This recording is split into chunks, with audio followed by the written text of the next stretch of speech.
அனைவருக்கும் காலை வணக்கம். ஹெல்த்தி ஃபுட்ஸ் உங்களை அன்புடன் வரவேற்கிறது. இப்போ நம்ம பார்க்க போகிறது கம்பு இட்லி. அதற்கு தேவையான பொருள்லாம் பார்த்துடலாம்.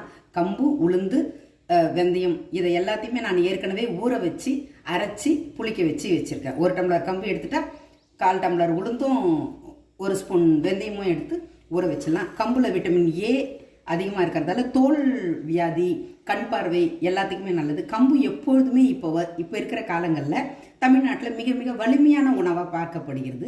சிறுதானிய உணவுகளில் ஒன்றாகவும் கருதப்படுகிறது.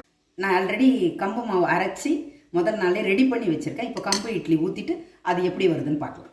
கம்பு இட்லி இப்போ ரெடி ஆகிடுச்சு. உங்களுக்கு தேவையான பிடிச்ச சைட் டிஷ்ஷோட நீங்கள் கம்பு இட்லியை சாப்பிடலாம். சிறுதானியங்களை தேடி இப்போ நம்ம சிறுதானிய உணவகங்களுக்கு அலைய வேண்டாம். அதை தேடி ஆரோக்கியம்னு சொல்லிட்டு ஓட வேண்டாம். வீட்லேயே சுவையான கம்பு இட்லி, ஹெல்த்தியான கம்பு இட்லி செஞ்சு சாப்பிடலாம். ஹெல்த்தி ஃபுட்ஸை சப்ஸ்கிரைப் பண்ணுங்கள், லைக் பண்ணுங்கள். உங்கள் மேலே